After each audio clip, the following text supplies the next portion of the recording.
Hello दोस्तों। तो आज मैं लेकर के आया हूँ feel verb feel.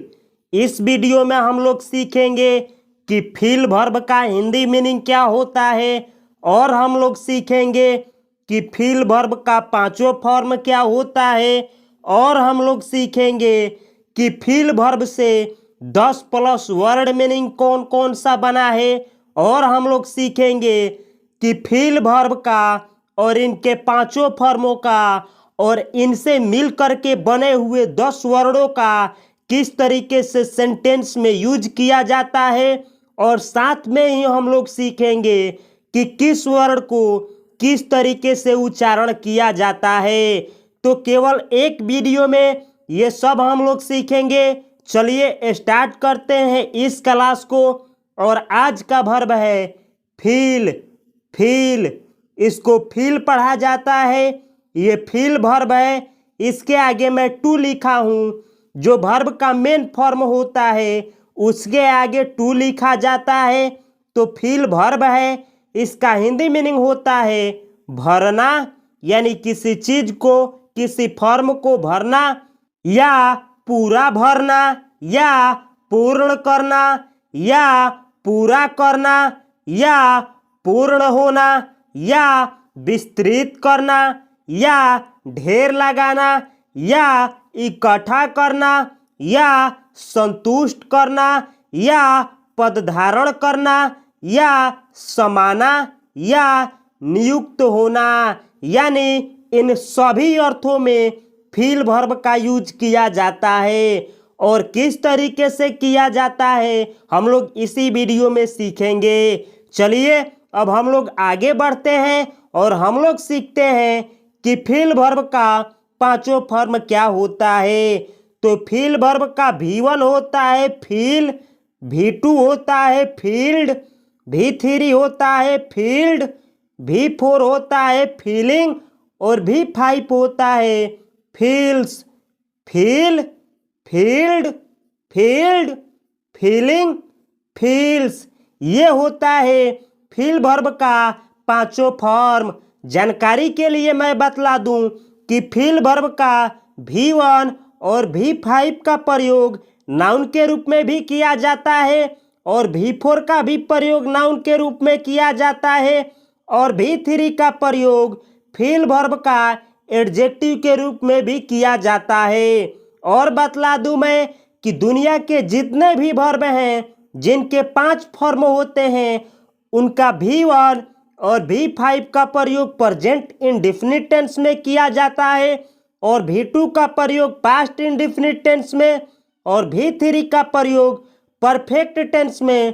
Perfect tense कहने का मेरा मतलब है प्रेजेंट परफेक्ट टेंस हो या पास्ट हो या फ्यूचर हो या फिर कोई पैसिव वॉइस का सेंटेंस हो या फिर कोई मॉडल्स वाला सेंटेंस हो। दुनिया का कोई भी सेंटेंस हो जो परफेक्ट वाला हो तो उसमें V3 का प्रयोग किया जाता है और कंटिन्यूअस टेंस में V4 का प्रयोग किया जाता है और जिरंड के रूप में भी V4 का प्रयोग किया जाता है। तो अब हम लोग आगे बढ़ते हैं और हम लोग सीखते हैं कि फील वर्ब से 10 प्लस वर्ड मीनिंग कौन कौन सा बना है और उसका हिंदी मीनिंग क्या होता है। तो फील वर्ब से मिलकर के बनने वाला पहला वर्ड मीनिंग है feeler. Feeler, feeler singular noun है जिसे मैं एसएन लिखा हूं। इसका प्लूरल फॉर्म होता है फीलर्स। फीलर्स जिसे मैं पीएन लिखा हूं। फीलर उसको बोला जाता है जो किसी चीज को भरने का काम करता है, यानी भरने वाला। फीलर यानी भरने वाला। और भरने वालों की संख्या एक से अधिक हो तो आप बोलेंगे फीलर्स। फीलर्स यानी भरने वाले। अगला वर्ड मीनिंग है जो कि फील वर्ब से बना है फील। फील, ये फील वर्ब का V1 है। इसका प्रयोग जब नाउन के रूप में किया जाता है तो यह सिंगुलर नाउन का काम करता है और इसका प्लूरल फॉर्म होता है फील्स। ये फील वर्ब का V5 है जो कि प्लूरल नाउन का काम करता है। इन दोनों वर्डों का हिंदी मीनिंग होता है मेढ़। जो खेत के मेढ़ होते हैं वो मेढ़, या बांध, जो डैम होते हैं वो बांध, या तुष्टि या भराव, यानी इन चारों अर्थों में फील और फील्स इन दोनों वर्डों का यूज किया जाता है। अगला वर्ड मीनिंग है जो कि फील वर्ब से बना है, फीलिंग। फीलिंग, ये फीलिंग सिंगुलर नाउन है, ये जिरंड का काम करता है, इसका प्लूरल फॉर्म होता है फीलिंग्स। फीलिंग और फीलिंग्स इन दोनों वर्डों का हिंदी मीनिंग होता है भराई या भरावट या भरावन या भरण, यानी इन चारों अर्थों में फीलिंग और फीलिंग्स इन दोनों वर्डों का यूज किया जाता है। अगला वर्ड है जो कि फील वर्ब से बना है, फील्ड। फील्ड, ये फील वर्ब का V3 है, इसका यूज एडजेक्टिव के रूप में किया जाता है, तो इसका हिंदी मीनिंग होता है भरा हुआ या भर दिया हुआ, यानी कोई चीज पहले से ही भरा हुआ हो, भरा हुआ होने की अवस्था में हो, तो आप बोलेंगे फील्ड। फील्ड यानी भरा हुआ या भर दिया हुआ। अगला वर्ड मीनिंग है अनफील्ड। अनफील्ड, ये फील्ड वर्ड का अपोजिट मीनिंग देने वाला वर्ड होता है अनफील्ड। अनफील्ड भी एडजेक्टिव है और इसका हिंदी मीनिंग होता है अभरा हुआ, यानी जो चीज भरा हुआ ना हो उसको आप बोलेंगे अनफील्ड। अगला वर्ड मीनिंग है जो कि फील वर्ब से बना है, फीलेबल। फीलेबल, फीलेबल एडजेक्टिव है, दुनिया का ऐसा वर्ड जिसके लास्ट में लगा हो एबल तो वो मोस्टली एडजेक्टिव के काम करते हैं।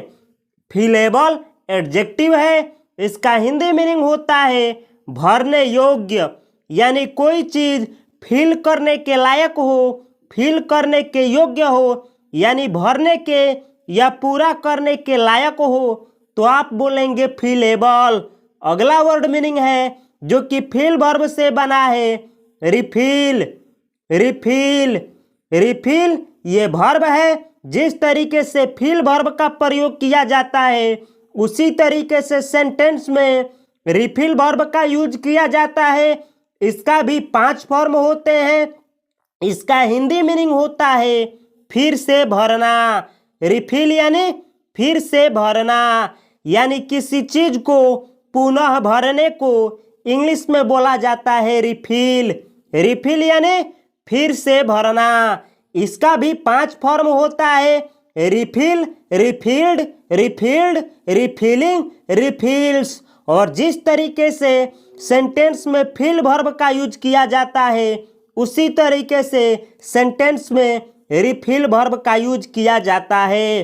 तो चलिए अब हम लोग आगे बढ़ते हैं और हम लोग सीखते हैं कि इन सभी वर्डों का और फील वर्ब का और उनके 5 फॉर्मों का किस तरीके से सेंटेंस में एक एक वर्डों का यूज किया जाता है। चलिए हम लोग सीखते हैं। अब हम लोग सीखेंगे कि इंपरेटिव सेंटेंस में V1 के रूप में हम लोग किस तरीके से फील वर्ब का यूज करेंगे। तो अगर मुझको किसी को आदेश देना हो या सलाह देना हो और मुझको किसी से कहना हो बाल्टी को पानी से भरो, तो मैं इंग्लिश में बोलूँगा fill the bucket with water. Fill the bucket with water.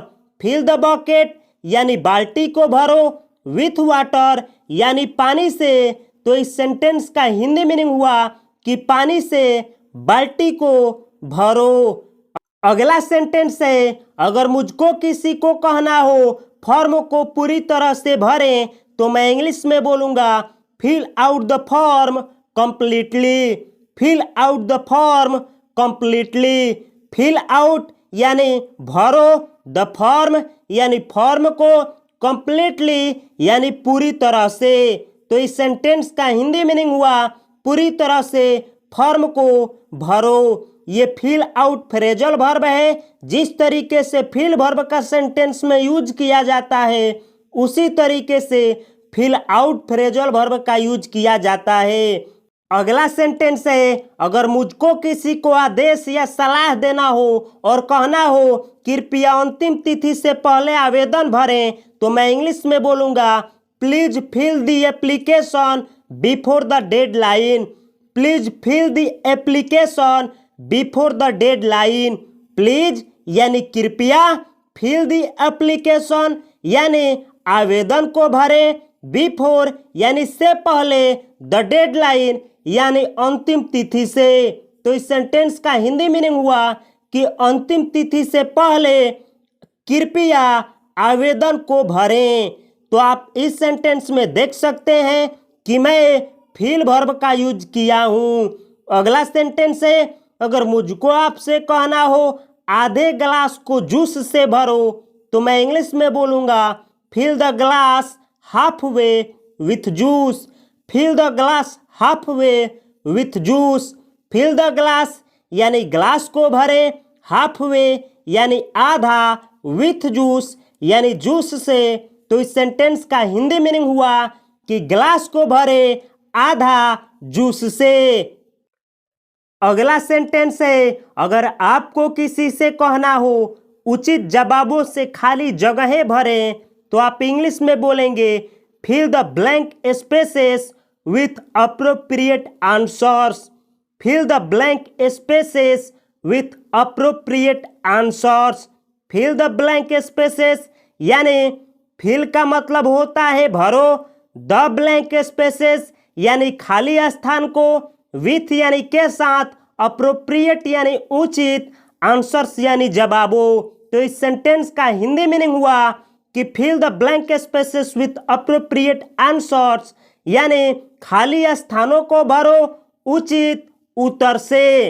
अगला सेंटेंस है, अगर आपको किसी से कहना हो पंजीकरण फॉर्म में वितरण भरें, तो आप इंग्लिश में बोलेंगे fill the details in the registration form. Fill the details in the registration form. Fill the details यानी डिटेल्स को भरे यानी वितरण को भरे, इन द रजिस्ट्रेशन फॉर्म यानी पंजीकरण में। तो इस सेंटेंस का हिंदी मीनिंग हुआ कि पंजीकरण में वितरण को भरें। अगला सेंटेंस है, अगर मुझको आपसे कहना हो फॉर्म को चॉकलेट से भरो, तो मैं इंग्लिश में बोलूँगा fill the box with chocolates. Fill the box with chocolates. Fill the box यानी बॉक्स को भरे, विथ चॉकलेट्स यानी चॉकलेट से। तो इस सेंटेंस का हिंदी मीनिंग हुआ कि चॉकलेट से बॉक्स को भरें। अगला सेंटेंस है, अगर मुझको आपसे कहना हो कृपया कटोरी को सूप से भरें, तो मैं इंग्लिश में बोलूँगा please fill the bowl with soup. Please यानी कृपया, फिल यानी भरे, द बाउल यानी कटोरी, विथ यानी से, सूप यानी सूप। तो इस सेंटेंस का हिंदी मीनिंग हुआ कृपया कटोरी को सूप से भरें। तो बाउल का हिंदी मीनिंग होता है कटोरा या कटोरी। अब हम लोग सीखेंगे all in one. All in one यानी जो भी फील वर्ब से वर्ड बने हैं उनको आप किस तरीके से सेंटेंस में यूज करेंगे, चलिए सीखते हैं। अगर आपको किसी से कहना हो आप कमरे को हंसी और खुशियों से भरते हैं, तो मैं इंग्लिश में बोलूँगा you fill the room with laughter and joy. You fill the room with laughter and joy. You fill आप भरते हैं, द रूम यानी रूम को, विथ यानी से, लाफ्टर एंड जॉय लाफ्टर यानी हंसी, एंड यानी और, जॉय यानी खुशी। तो इस सेंटेंस का हिंदी मीनिंग हुआ आप हंसी और खुशी से रूम को भरते हैं। तो इस सेंटेंस में आप देख सकते हैं कि मैं फील वर्ब का V1 का यूज किया हूं। अगला सेंटेंस है, अगर मुझको आपसे कहना हो छात्र घंटी बजने से पहले कक्षा भरते हैं, तो मैं इंग्लिश में बोलूँगा the students fill the classroom before the bell rings. The students fill the classroom before the bell rings. The students यानी छात्र, फिल यानी भरते हैं, द क्लासरूम यानी क्लासरूम को, बिफोर यानी से पहले, द बेल रिंग्स यानी घंटी को बजने से पहले। तो इस सेंटेंस का हिंदी मीनिंग हुआ कि छात्र घंटी बजने से पहले क्लासरूम को भरते हैं। तो आप देख सकते हैं कि इस सेंटेंस में मैं फील वर्ब का V1 का यूज किया हूं। यह दोनों सेंटेंस प्रेजेंट इंडेफिनिट टेंस का सेंटेंस है। अगला सेंटेंस है जो कि प्रेजेंट इंडेफिनिट टेंस का ही सेंटेंस है। अगर मुझको आपसे कहना हो मशीन चावल से बोरियां भरती है, तो मैं इंग्लिश में बोलूंगा the machine फिल्स the bags with rice. The machine फिल्स the bags with rice. The machine यानी मशीन, फिल्स यानी भरती है, द बैग्स यानी बोरिया, विथ राइस यानी चावल से। तो इस सेंटेंस का हिंदी मीनिंग हुआ मशीन चावल से बोरिया भरती है। तो इस सेंटेंस में आप देख सकते हैं कि मैं फील वर्ब का V1 का यूज किया हूं। अगला सेंटेंस है, अगर आपको किसी से कहना हो कल उसने आवेदन पत्र भर दिया, तो आप इंग्लिश में बोलेंगे he filled the application form yesterday. He filled the application form yesterday. He filled यानी उसने भरा, द एप्लीकेशन फॉर्म यानी आवेदन पत्र, यस्टरडे यानी बीता हुआ कल। तो इस सेंटेंस का हिंदी मीनिंग हुआ उसने कल आवेदन पत्र को भर दिया। तो इस सेंटेंस में आप देख सकते हैं कि मैं फील वर्ब का V2 का यूज किया हूं।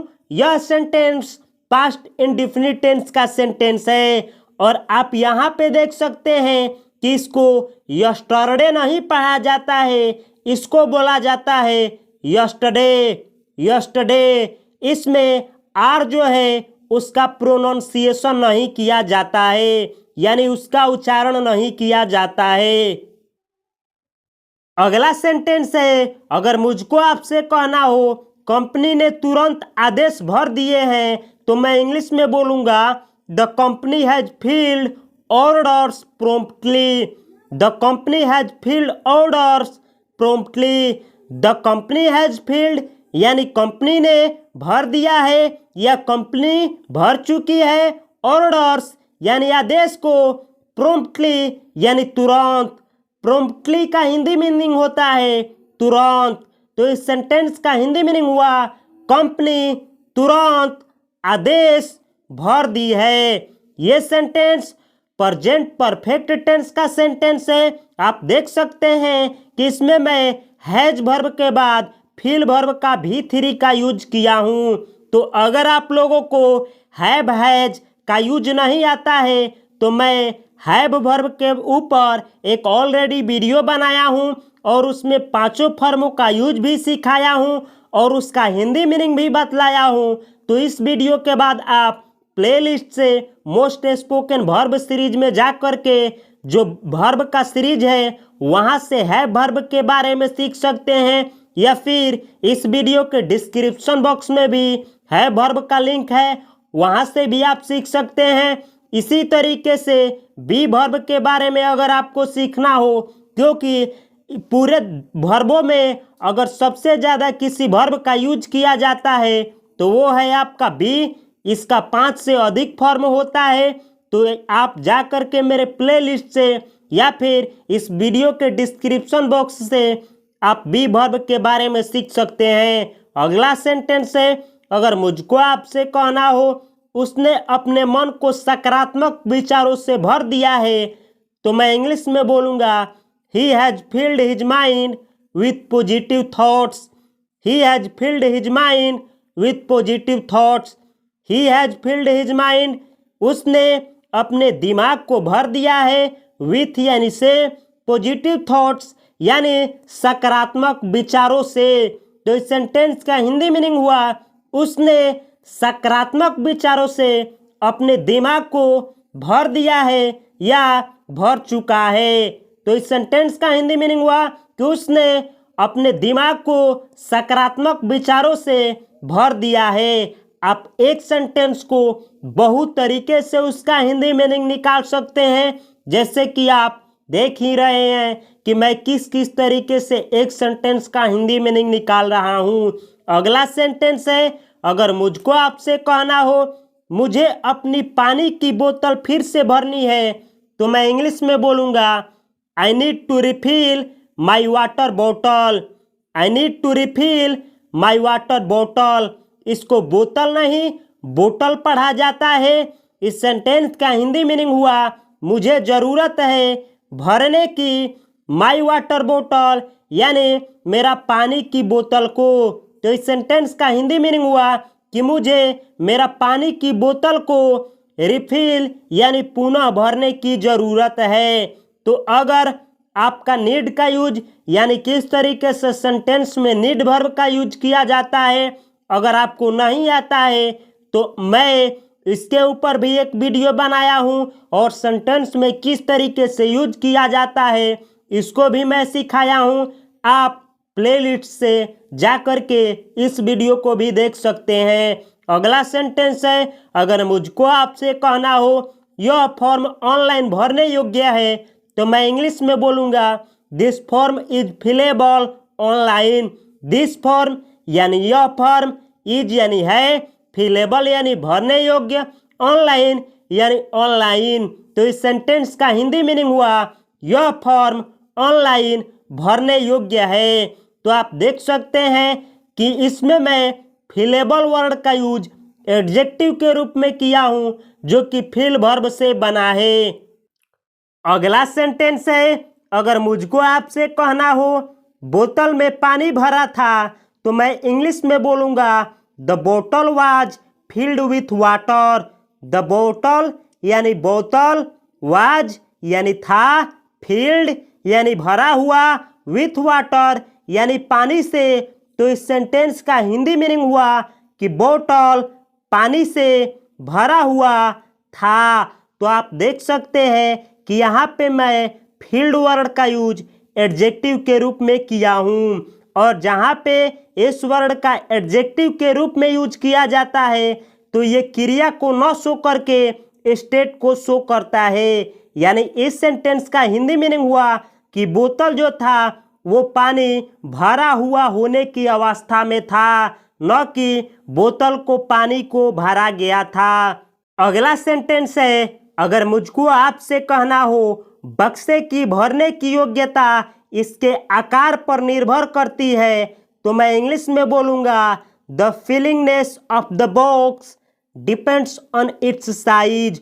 The fillingness of the box depends on its size. The fillingness of the box यानी बॉक्स को भरने की योग्यता डिपेंड्स यानी निर्भर करती है ऑन इट्स साइज यानी इसके आकार के ऊपर। तो इस सेंटेंस का हिंदी मीनिंग हुआ कि बॉक्स की भरने की योग्यता उसके आकार के ऊपर निर्भर करती है। तो यहाँ पे आप देख सकते हैं कि फिल वर्ब से बना है फिलिंगनेस जो कि नाउन है उसका मैं यूज किया हूँ। अगला सेंटेंस है अगर आपको किसी से कहना हो वह फॉर्म भर रही है तो आप इंग्लिश में बोलेंगे she is filling the form. She is filling the form. She is filling यानी वह भर रही है द फॉर्म यानी फॉर्म। तो इस सेंटेंस का हिंदी मीनिंग हुआ वह फॉर्म भर रही है। तो आप देख सकते हैं कि इसमें मैं फील वर्ब का V4 का यूज किया हूँ। अगला सेंटेंस है अगर आपको किसी से कहना हो आप एक भरने वाले हो यानी आप एक फीलर हो तो मैं इंग्लिश में बोलूँगा you are a feeler. You are a feeler. You यानी आप, आर यानी हो, अ यानी एक, फीलर यानी भरने वाला। तो इस सेंटेंस का हिंदी मीनिंग हुआ आप एक भरने वाले हो। तो इस तरीके से अगर आप इंग्लिश सीखना चाहते हैं तो आप इस चैनल को प्लीज़ सब्सक्राइब करें और दुनिया में जो सबसे ज़्यादा जिन वर्बों का यूज किया जाता है जैसे नीड हुआ तो नीड के ऊपर मैं ऑलरेडी वीडियो बना चुका हूँ। वांट हुआ तो इसके ऊपर भी वीडियो है। इसी तरीके से स्पीक हुआ तो इसके ऊपर भी वीडियो है। बी वर्ब हुआ जिसका फॉर्म होता है इज, आर एम, वाज, वर और बीन, बीइंग दुनिया में सबसे ज़्यादा बी वर्ब का फॉर्म होता है। तो अगर इज आर एम का प्रयोग नहीं आता है तो आप बी वर्ब का वीडियो अवश्य देखें। हैव वर्ब हुआ, हैव वर्ब में इसका हैव हैज हैड जो फॉर्म होता है किस तरीके से यूज किया जाता है, इस वीडियो को देखने पे आप सीख जाएंगे। साथ में ही डू वर्ब हुआ, इसका form do does done, doing did किस तरीके से यूज किया जाता है, इस वीडियो को आप देखेंगे तो सीख जाएंगे। यानी जो भी वर्ब है और उनसे कौन कौन सा वर्ड मीनिंग बना है ये भी सीखना चाहते हैं, उन वर्डों का यूज करना भी सीखना चाहते हैं और साथ में ही हर एक वर्ब के हर एक फॉर्म को जानना चाहते हैं, तो ये चैनल आपके लिए बेहतर साबित हो सकता है। इस चैनल को सब्सक्राइब करें और आपको लगता है कि आपके भाइयों को या आपके परिवार में किसी को भी ये वीडियो उनके इंग्लिश सीखने की जर्नी में मदद कर सकता है तो उनके साथ आप इस वीडियो को शेयर करें। मिलता हूं मैं अगले वीडियो में अगले वर्ब के साथ। तब तक आप कमेंट बॉक्स में कमेंट करें कि मैं अगला वीडियो किस वर्ब के ऊपर लेकर के आऊं और इस वीडियो को आप लाइक करें और चैनल को मेरे सब्सक्राइब करें। मिलता हूं मैं अगले वीडियो में, तब तक के लिए आपको और आपकी पूरे परिवार को मेरी तरफ से हार्दिक शुभकामनाएं। नमस्कार, जय हिंद।